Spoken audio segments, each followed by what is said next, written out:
भाइयों और बहनों, आज बहुत से युवक युवतियां, बहुत से माता पिता एक ही पीड़ा लेकर बैठे हैं। महाराज जी, विवाह नहीं हो रहा, रिश्ता बनता है फिर टूट जाता है, कहीं बात चलती है तो अचानक रुक जाती है, उम्र निकलती जा रही है और मन के भीतर एक डर बैठ जाता है, कहीं मेरे भाग्य में विवाह है ही नहीं। लेकिन सुनो, आज मैं तुमसे एक ऐसी बात कहने आया हूं जो तुम्हारे भीतर की घबराहट को शांत कर देगी। विवाह केवल दो शरीरों का मिलन नहीं है, विवाह दो कर्मों का संगम है, विवाह दो भाग्यों का संगम है। और जब तक भाग्य की घड़ी एक साथ नहीं बजती, तब तक हजार कोशिशें भी सफल नहीं होती। तुम सोचते हो कि देर हो रही है, लेकिन ईश्वर की घड़ी में देर नहीं होती, वहां केवल सही समय होता है। कई बार तुम कहते हो, महाराज जी सब कुछ ठीक है, फिर भी बात नहीं बनती। मैं पूछता हूं, भीतर सब ठीक है क्या? मन शांत है क्या? अपेक्षाएं कम हुई क्या? अहंकार छोड़ा क्या? या तुम जीवन साथी नहीं, एक कल्पना ढूंढ रहे हो? आज का युवक कहता है सुंदर हो, समझदार हो, कमाने वाली हो, संस्कारी हो, और युवती कहती है अच्छी नौकरी हो, घर हो, गाड़ी हो, स्वभाव अच्छा हो। अपेक्षा रखना गलत नहीं है, लेकिन जब अपेक्षा प्रेम से बड़ी हो जाती है तब विवाह की राह रुक जाती है। याद रखो, विवाह सौदा नहीं है, विवाह साधना है। बहुत बार विवाह इसलिए नहीं होता क्योंकि तुम तैयार नहीं हो। तुम सोचते हो तैयार मतलब नौकरी, पैसा, घर। नहीं, तैयार मतलब मन का परिपक्व होना। जो स्वयं को संभाल नहीं सकता वह संबंध को कैसे संभालेगा? तुमने देखा होगा, कुछ लोगों का विवाह बहुत जल्दी हो जाता है, कुछ का देर से। इसका मतलब यह नहीं कि जो जल्दी हो गया वह भाग्यशाली और जो देर से हो रहा है वह अभागा। कभी कभी ईश्वर देर इसलिए करते हैं ताकि तुम्हें गलत हाथों में जाने से बचा सकें। कितने लोग रोते हुए कहते हैं, महाराज जी जल्दी विवाह हो गया, अब पछता रहे हैं। तब क्या जल्दी होना ही अच्छा था? इसलिए देर को दुर्भाग्य मत समझो, यह संरक्षण भी हो सकता है। और एक बात और सुनो, विवाह रुकने का एक कारण कर्म भी होता है। पिछले जन्मों के संस्कार, इस जन्म के व्यवहार, माता पिता का सम्मान, दूसरों के प्रति दृष्टि, सब मिलकर भाग्य बनाते हैं। जो युवक अपने माता पिता की बात नहीं सुनता, उनके आशीर्वाद की कद्र नहीं करता, वह जीवन साथी में सम्मान कैसे पाएगा? जो युवती अपने घर में कटु वाणी बोलती है, वह ससुराल में मधुरता कैसे पाएगी? विवाह से पहले स्वयं को सुधारो, भगवान से पहले शिकायत मत करो, पहले स्वयं से प्रश्न करो। तुम कहते हो सबकी शादी हो रही है, मेरी क्यों नहीं? यह तुलना ही तुम्हारे दुख का कारण है। हर आत्मा का मार्ग अलग है। कोई परीक्षा पहले देता है, कोई बाद में, कोई फल पहले पाता है, कोई बाद में। तुम्हारा समय आएगा, लेकिन तब जब तुम भीतर से तैयार हो जाओगे। आज मैं तुम्हें एक सरल साधना बताता हूं। रोज सुबह उठकर 108 बार राधे राधे नाम जपो। यह नाम केवल शब्द नहीं है, यह मन को शुद्ध करता है। जब मन शुद्ध होगा तब भाग्य का मार्ग खुलेगा। गुरुवार के दिन व्रत रखो, माता पिता के चरण स्पर्श करो। उनके मन से निकली हुई सच्ची दुआ कई कुंडलियों से बड़ी होती है। कभी कभी विवाह इसलिए नहीं होता क्योंकि तुम अंदर से भयभीत हो। तुम्हें लगता है अगर रिश्ता गलत निकला तो यह डर तुम्हारी ऊर्जा को रोक देता है। विश्वास रखो, जो ईश्वर ने तुम्हारे लिए चुना है वह तुम्हें मिलेगा।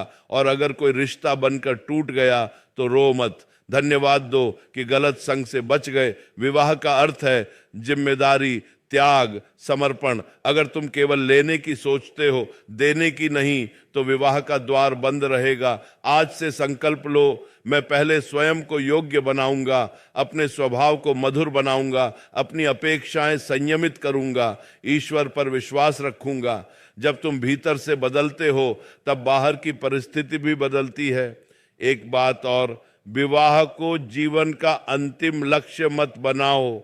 जीवन का लक्ष्य आत्मा की उन्नति है, विवाह उसका एक माध्यम है। यदि तुम जीवन को केवल शादी तक सीमित कर दोगे तो शादी न होने पर जीवन खाली लगेगा। अपने कौशल बढ़ाओ, सेवा करो, समाज के लिए कुछ करो। जब तुम उपयोगी बनते हो, आकर्षण स्वयं आता है। कई लोग ज्योतिष के पास भागते हैं, महाराज जी कौन सा दोष है? मैं कहता हूं सबसे बड़ा दोष अधैर्य है। अधैर्य छोड़ दो, विश्वास रखो, जो तुम्हारा है वह तुम्हें ढूंढते हुए आएगा। और याद रखो, विवाह देर से हो सकता है लेकिन गलत नहीं होना चाहिए। अगर ईश्वर तुम्हें प्रतीक्षा करा रहे हैं तो समझो कि वह तुम्हारे लिए कुछ विशेष लिख रहे हैं। इसलिए रोना बंद करो, शिकायत बंद करो, तुलना बंद करो, नाम जपो, सेवा करो, स्वयं को सुधारो। कल हमने बात की थी कि विवाह केवल दो व्यक्तियों का मिलन नहीं, दो कर्मों का संगम है। आज थोड़ा और गहराई में चलते हैं, क्योंकि जब तक भीतर की गांठें नहीं खुलती तब तक बाहर की राह नहीं खुलती। बहुत से युवक युवतियां बाहर से मजबूत दिखते हैं लेकिन भीतर से टूटे हुए होते हैं। कोई पुराना रिश्ता टूटा, किसी ने धोखा दिया, कहीं अपमान हुआ और मन ने चुपचाप एक दीवार बना ली। फिर कहते हैं महाराज जी विवाह नहीं हो रहा। मैं कहता हूं बेटा, पहले दिल के दरवाजे खोलो। बंद मन में रिश्ता नहीं आता। जिसके भीतर अभी भी किसी पुराने व्यक्ति के लिए क्रोध है, शिकायत है या तुलना है, वह नए संबंध को स्थान कैसे देगा? विवाह नया अध्याय है, लेकिन तुम पुराने पन्ने पकड़े बैठे हो। जब तक छोड़ोगे नहीं, नया कैसे शुरू होगा? कई बार माता पिता की चिंता भी विवाह में बाधा बनती है। घर में रोज एक ही चर्चा, अब तक शादी क्यों नहीं हुई? यह चिंता धीरे धीरे दबाव बन जाती है और दबाव में लिया गया निर्णय अक्सर सही नहीं होता। इसलिए माता पिता से भी कहो, विश्वास रखो, बच्चा बोझ नहीं है, ईश्वर की अमानत है। और युवाओं से कहता हूं, विवाह केवल इसलिए मत करो कि समाज क्या कहेगा। समाज 2 दिन बोलेगा फिर चुप हो जाएगा, लेकिन गलत जीवन साथी के साथ तुम्हें पूरी उम्र बितानी होगी। इसलिए निर्णय शांति में लो, डर में नहीं। कई बार विवाह इसलिए रुकता है क्योंकि तुम स्वयं को कम समझते हो। भीतर एक हीन भावना बैठी है, मैं उतना अच्छा नहीं, मेरी नौकरी छोटी है, मेरा रंग ऐसा है, मेरी ऊंचाई कम है। सुनो, आत्मग्लानि सबसे बड़ा ग्रह दोष है। जब तुम स्वयं को स्वीकार नहीं करते तब सामने वाला भी तुम्हें पूरी तरह स्वीकार नहीं कर पाता। ईश्वर ने तुम्हें जैसे बनाया है वैसा ही स्वीकार करो। जो तुम्हें सच्चे मन से अपनाएगा वही तुम्हारा है। अब एक और बात समझो, विवाह का अर्थ केवल प्रेम नहीं, धैर्य भी है। आज की पीढ़ी जल्दी उत्साहित होती है, जल्दी निराश भी हो जाती है। 2 मुलाकात में ही निर्णय चाहते हैं, लेकिन संबंध समय मांगता है, विश्वास धीरे धीरे बनता है।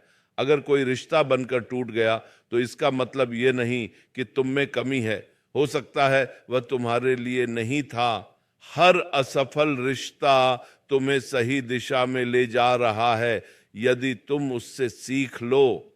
और एक गहरी बात सुनो, कई बार विवाह इसलिए नहीं होता क्योंकि तुम्हारा जीवन अभी किसी और उद्देश्य के लिए तैयार किया जा रहा है। हो सकता है ईश्वर चाहते हो कि तुम पहले अपने करियर में स्थिर हो जाओ, पहले अपनी जिम्मेदारियां निभाओ, पहले किसी परीक्षा से गुजर जाओ। जब तक तुम भीतर से मजबूत नहीं बनोगे, विवाह का भार कैसे संभालोगे? इसलिए प्रतीक्षा को सजा मत समझो, यह तैयारी है। अब उपाय की बात करते हैं। केवल नाम जप काफी नहीं, स्वभाव जप भी जरूरी है। रोज एक संकल्प लो, आज मैं किसी से कटुवाणी नहीं बोलूंगा, आज मैं शिकायत कम करूंगा, आज मैं तुलना नहीं करूंगा। जब यह अभ्यास शुरू होगा तो तुम्हारा व्यक्तित्व बदलेगा और व्यक्तित्व ही आकर्षण का असली आधार है। गुरुवार को पीले वस्त्र पहनकर भगवान के सामने दीप जलाओ, माता पिता के चरण छुओ, कन्याओं का सम्मान करो। यह सब केवल कर्म कांड नहीं, ऊर्जा का शुद्धिकरण है। और एक बात और, अपने कमरे में रोते मत रहो, बाहर निकलो, समाज से जुड़ो, सेवा कार्य में लगो। जब तुम लोगों के दुख समझोगे तब तुम्हारा अपना दुख छोटा लगेगा। और जो व्यक्ति सेवा में लगा रहता है उसके जीवन में ईश्वर जल्दी कृपा करते हैं। विवाह में सबसे बड़ी बाधा अधीरता है। तुम बार बार कैलेंडर देखते हो, इतनी उम्र हो गई। उम्र संख्या है, परिपक्वता गुण है।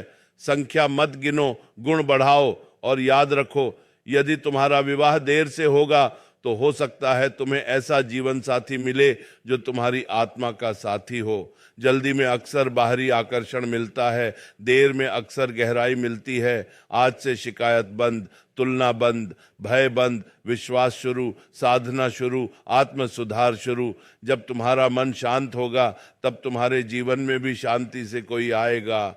और अंत में एक बात, विवाह तुम्हारा अधिकार नहीं, ईश्वर का आशीर्वाद है। आशीर्वाद मांगा जाता है, छीना नहीं जाता। इसलिए रोज प्रार्थना करो, हे प्रभु मुझे वही दो जो मेरे लिए उचित हो और सही समय पर दो। अब हम उस बात पर आते हैं जिसे बहुत लोग सबसे बड़ा कारण मानते हैं। ग्रह दोष है, कुंडली नहीं मिल रही, शनि अटका है, मंगल दोष है। और फिर मन में डर बैठ जाता है कि शायद सितारे ही विरोध में हैं। सुनो, ग्रह केवल संकेत देते हैं, निर्णय नहीं करते। निर्णय तुम्हारे कर्म और तुम्हारी चेतना करती है। अगर केवल ग्रह ही सब कुछ तय करते तो साधना, प्रार्थना, सेवा, इन सब का कोई अर्थ ही नहीं रहता। लेकिन ईश्वर ने तुम्हें स्वतंत्र इच्छा दी है, इसलिए भय में मत जियो। हाँ, ग्रहों का प्रभाव होता है, लेकिन उससे बड़ा प्रभाव तुम्हारे मन का होता है। अगर मन निराश है, डर से भरा है, तो छोटी सी बाधा भी पहाड़ बन जाती है। और अगर मन विश्वास से भरा है तो बड़ी से बड़ी बाधा भी पिघल जाती है। कई बार लोग कहते हैं, महाराज जी सब जगह बात चलती है, फिर अचानक मना हो जाता है। मैं पूछता हूँ, जब बात चल रही थी तब तुम्हारे भीतर क्या चल रहा था? कहीं भीतर असुरक्षा तो नहीं थी? कहीं तुम बार बार खुद को साबित करने की कोशिश तो नहीं कर रहे थे? संबंध में सहजता चाहिए, प्रदर्शन नहीं। और एक बहुत गहरी बात सुनो, विवाह रुकने का कारण कभी कभी तुम्हारे शब्द होते हैं। तुम्हारी वाणी में शिकायत अधिक है, धन्यवाद कम है। तुम कहते हो, मेरे साथ ही ऐसा क्यों? यह प्रश्न ही ऊर्जा को नीचे गिरा देता है। इसकी जगह पूछो, मुझे क्या सीखना है? जब तुम सीखने की भावना में आ जाते हो तब जीवन तुम्हें सही समय पर सही व्यक्ति से मिला देता है। अब माता पिता के लिए भी एक संदेश है, बच्चों पर अत्यधिक दबाव मत डालो। हर बार रिश्तेदारों के सामने तुलना मत करो, यह तुलना आत्मविश्वास तोड़ देती है। विवाह सम्मान से होता है, अपमान से नहीं। और युवाओं से कहता हूँ, सोशल मीडिया की चमक से भ्रमित मत हो जाओ। वहाँ जो दिखता है वह पूरा सच नहीं होता। तुम दूसरों की शादी की तस्वीरें देखकर सोचते हो कि सबका जीवन परिपूर्ण है, लेकिन हर घर की अपनी परीक्षा होती है। इसलिए अपने समय को स्वीकार करो। कभी कभी विवाह इसलिए रुकता है क्योंकि तुम भीतर से अभी भी स्वतंत्रता खोने से डरते हो। तुम्हें लगता है मेरी आजादी चली जाएगी। सुनो, विवाह कैद नहीं है, सही व्यक्ति के साथ विवाह विकास है। लेकिन अगर तुम्हारे मन में ही डर है तो वह डर सामने वाले को भी महसूस होता है। इसलिए पहले अपने भीतर विवाह के प्रति सकारात्मक दृष्टि बनाओ। विवाह बोझ नहीं, संगति है। संघर्ष नहीं, सहयोग है। प्रतिस्पर्धा नहीं, पूरकता है। अब एक साधना और बताता हूं। रोज रात को सोने से पहले 5 मिनट शांत बैठो, आंखें बंद करो और अपने जीवन साथी की कल्पना करो, लेकिन रूप की नहीं, गुणों की। कल्पना करो कि वह समझदार है, धैर्यवान है, तुम्हारा सम्मान करता है। और फिर कहो, हे प्रभु मुझे भी ऐसा ही बनने की शक्ति दो। जब तुम वही गुण अपने भीतर लाओगे तब वैसा ही व्यक्ति आकर्षित होगा। कई बार विवाह इसलिए नहीं होता क्योंकि तुम केवल पाने की सोचते हो। सोचो, तुम क्या दोगे? प्रेम दोगे, सम्मान दोगे, धैर्य दोगे? अगर देने का भाव जाग गया तो लेने की चिंता खत्म हो जाएगी। और याद रखो, देर से हुआ विवाह कई बार सबसे स्थायी होता है, क्योंकि तब व्यक्ति समझदार हो चुका होता है, भावनाओं के साथ साथ विवेक भी जुड़ चुका होता है। आज से एक और संकल्प लो, मैं अपने जीवन को विवाह की प्रतीक्षा में रोकूंगा नहीं। मैं आगे बढ़ूंगा, सीखूंगा, कमाऊंगा, सेवा करूंगा, हंसूंगा, जीऊंगा, क्योंकि जो व्यक्ति जीवन से प्रेम करता है, जीवन भी उससे प्रेम करता है। अगर तुम्हारा विवाह आज नहीं हुआ तो इसका मतलब यह नहीं कि तुम्हारा जीवन अधूरा है, तुम पहले से पूर्ण हो। विवाह पूर्णता का विस्तार है, आधार नहीं। और सबसे अंतिम बात, ईश्वर कभी तुम्हें खाली नहीं रखते। अगर वह किसी चीज में देर करते हैं तो कहीं और कृपा बढ़ा देते हैं। इसलिए कृतज्ञता रखो। आज रात से रोना बंद, शिकायत बंद, डर बंद, नाम जपो, राधे राधे, सेवा करो, स्वभाव सुधारो, विश्वास रखो। जब भीतर शांति होगी, बाहर से भी शांति का साथी आएगा। अब हम उस स्थिति पर आते हैं जहां मन थकने लगता है। कई साल बीत जाते हैं, रिश्ते आते हैं जाते हैं, लोग पूछते हैं, समाज ताना देता है और भीतर एक आवाज उठती है, शायद अब मेरे लिए कुछ नहीं बचा। यही वह क्षण है जहां तुम्हारी आस्था की परीक्षा होती है। बेटा, जब तक सांस है तब तक संभावना है। ईश्वर के घर में अब नहीं जैसा कोई शब्द नहीं होता। वहां केवल अभी नहीं होता है। आज मैं विशेष रूप से युवकों से कुछ कहूंगा और फिर बेटियों से भी। युवकों, तुम में से बहुत से लोग विवाह को अपनी सफलता का प्रमाण मान लेते हो। अच्छी नौकरी, अच्छा घर, फिर शादी, तभी जीवन पूरा। लेकिन अगर विवाह देर से हो रहा है तो इसका अर्थ यह नहीं कि तुम असफल हो। पहले अपने जीवन को स्थिर करो। आर्थिक स्थिरता केवल कमाई से नहीं आती, जिम्मेदारी से आती है। तुम अपने माता पिता का कितना ध्यान रखते हो? घर की छोटी छोटी बातों में कितनी भागीदारी है? जो घर में भागीदार नहीं बन सकता वह वैवाहिक जीवन में भी भागीदार नहीं बन पाएगा। और एक बात, क्रोध को कम करो। आज का युवक जल्दी आहत हो जाता है, अहंकार जल्दी आ जाता है। रिश्ते में सबसे बड़ी बाधा अहंकार है। अगर तुम्हें हर बात में अपनी जीत चाहिए तो विवाह में हार मिलेगी। विवाह में जीत वही है जहां दोनों जीते। अब बेटियों से कहता हूं, बेटियों, तुम्हारा धैर्य बहुत बड़ा तप है। समाज की निगाहें, रिश्तेदारों के प्रश्न, उम्र की चर्चा, सब मिलकर मन को थका देते हैं। लेकिन याद रखो, तुम बोझ नहीं हो, तुम ईश्वर की रचना हो। अपने मूल्य को कम मत समझो। किसी भी रिश्ते के लिए अपनी आत्मा की शांति का सौदा मत करो। कभी कभी परिवार जल्दबाजी में निर्णय लेना चाहता है, अब जो मिले कर दो। लेकिन विवाह जीवन भर का साथ है। वहां समझौता स्वभाव में होना चाहिए, आत्मसम्मान में नहीं। और सुनो बेटियों, स्वयं को तैयार करो। केवल घर संभालने की कला नहीं, स्वयं के विकास की कला भी सीखो। शिक्षा, कौशल, आत्मनिर्भरता, ये सब तुम्हें आत्मविश्वास देंगे। जब आत्मविश्वास होगा तब निर्णय भी संतुलित होगा। अब एक गहरी आध्यात्मिक बात समझो। कई बार आत्माएं पहले से जुड़ी होती हैं, मिलने का समय तय होता है। बीच में जो रिश्ते आते हैं और चले जाते हैं वे तुम्हें सिखाने के लिए आते हैं। हर असफल प्रयास तुम्हें भीतर से मजबूत बना रहा है। अगर किसी ने तुम्हें अस्वीकार किया तो उसे धन्यवाद दो। उसने तुम्हें वहां जाने से बचा लिया जहां शायद तुम्हारी आत्मा घुटती। अब उपाय की बात, हर पूर्णिमा को दीपक जलाकर भगवान से कहो, हे प्रभु, मेरे जीवन में जो भी आए वह मेरी आत्मा की उन्नति का कारण बने। यह प्रार्थना तुम्हें गलत चुनाव से बचाएगी। हर शनिवार किसी जरूरतमंद को भोजन कराओ। विवाह में बाधा का एक कारण स्वार्थ भी होता है। जब तुम दूसरों का पेट भरते हो तुम्हारे जीवन में संतोष आता है, और संतोष आकर्षण की सबसे बड़ी शक्ति है। और सबसे महत्वपूर्ण, अपने मन को विवाह की चिंता से खाली करो। चिंता ऊर्जा को बांध देती है, विश्वास ऊर्जा को प्रवाहित करता है। कभी यह मत सोचो कि मेरे साथ ही क्यों, सोचो मुझे इससे क्या सीखना है। शायद ईश्वर तुम्हें धैर्य सिखा रहे हैं, शायद वह तुम्हें आत्मनिर्भर बना रहे हैं, शायद वह तुम्हें किसी बड़ी जिम्मेदारी के लिए तैयार कर रहे हैं। आज से अपने जीवन को रुका हुआ मत मानो। विवाह जीवन का एक अध्याय है, पूरी किताब नहीं। अपनी किताब के बाकी पन्ने भी सुंदर लिखो। सुबह उठकर आईने में खुद से कहो, मैं पूर्ण हूँ, मैं योग्य हूँ, सही समय पर सही व्यक्ति आएगा।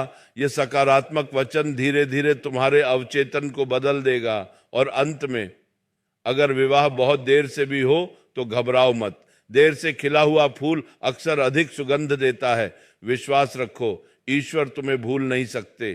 तुम्हारा नाम भी उनकी योजना में लिखा है। बस घड़ी की सुई अभी उस अंक पर नहीं पहुंची। नाम जपो, सेवा करो, स्वभाव सुधारो, आत्मविश्वास रखो। जब भीतर संतुलन होगा, बाहर से भी संतुलित साथी आएगा। राधे राधे।